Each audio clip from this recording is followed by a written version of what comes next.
Hej og velkommen. Jeg hedder Christian Schmidt fra Drawware, og i den her video vil jeg gennemgå de sidste detaljer i AD Self-Service Plus, nemlig hvordan du arbejder med dashboards og hvad for nogle typer af rapporter du kan trække i systemet. Når du logger dig ind som administrator, så vil du med det samme se et dashboard med 3 forskellige sektioner. De her sektioner opdateres fuldstændig automatisk, når du bruger produktet, så hvis du i første omgang ikke ser noget under revisionsrapporter eller under tilmeldingsrapporter, ja, så er det i det tilfælde, fordi at systemet ikke er opdateret nu, eller at det ikke er brugt, det vil sige, at der ikke er sket nogen ændringer af systemet. I den første sektion, der læser du informationer om brugere, det vil sige umiddelbart informationer om problemer, det vil sige rapporter over brugere, som er blokeret, som hvis password snart udløber, eller hvis password allerede er udløbet. I det her tilfælde kan vi se, at der er 2 brugere, hvis password er udløbet.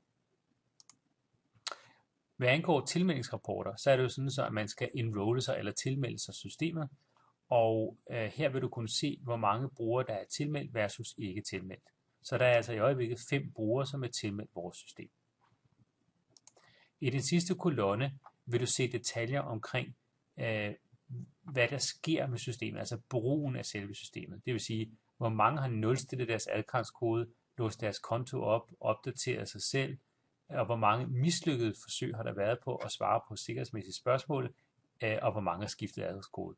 Så hvis jeg klikker her, så kan jeg med det samme se, hvor mange der har skiftet adgangskode i systemet, og hvor det er søgt fra, og hvornår det er sket.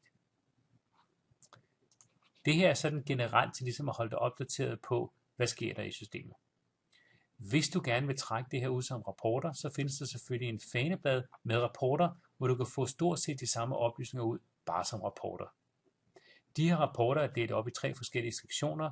Noget, der angår brugerne, brugerrapporter, noget, der angår tilmeldingen, og noget, der angår revision, svarende til de 3 forskellige faner, som du ser herude. Bruger, tilmelding og revision. Der er enkelte rapporter her, som jeg synes er specielt nyttige, og dem vil jeg lige fremhæve. Du kan lynhurtigt få et overblik over tilmeldte brugere ved at klikke på den her rapport. Det, der er smart ved at klikke på det herinde, det er, at du får muligheden for at ophæve tilmeldingen.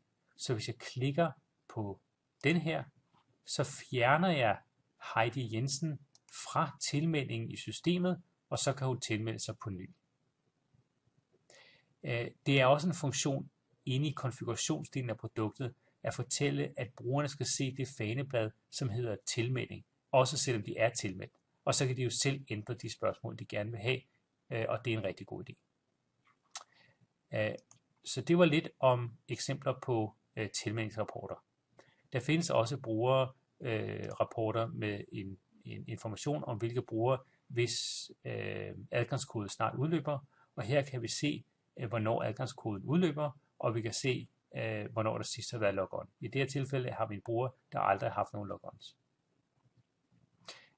Hvis det er, at du ikke ønsker at se deaktiverede brugere, det man altså ikke er nogen af i det her tilfælde, så kan du slå det til det tilfælde her. Så findes der en sektion herovre, som hedder revisionsrapporter. Og under revisionsrapporter kan du trække informationer om, hvad der for eksempel er gået galt. Så revisionsrapporter over adgangskode nulstilling, oplåsning, selvopdatering osv., eller ændring af adgangskode, eller mislykket forsøg på at svare på sikkerhedsmæssige spørgsmål. Så hvis du klikker her, så har du med det samme en liste over, hvem der har svaret på spørgsmål forkert og hvor mange gange. Og hvis du klikker endnu en gang her under rapporter, så kan du for eksempel vælge revisionskode over adgangskode nulstilling, og der kan du så se, hvor mange der over en vis periode har nulstillet deres adgangskoder. Så det er en nem måde at håndtere de her rapporter på.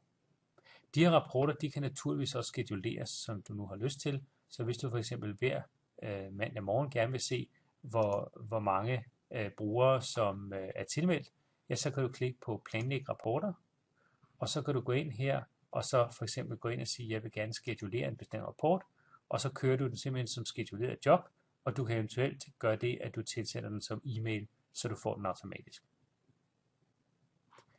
Det var et eksempel på, hvordan du bruger dashboards, og hvordan du bruger rapporter inde i systemet.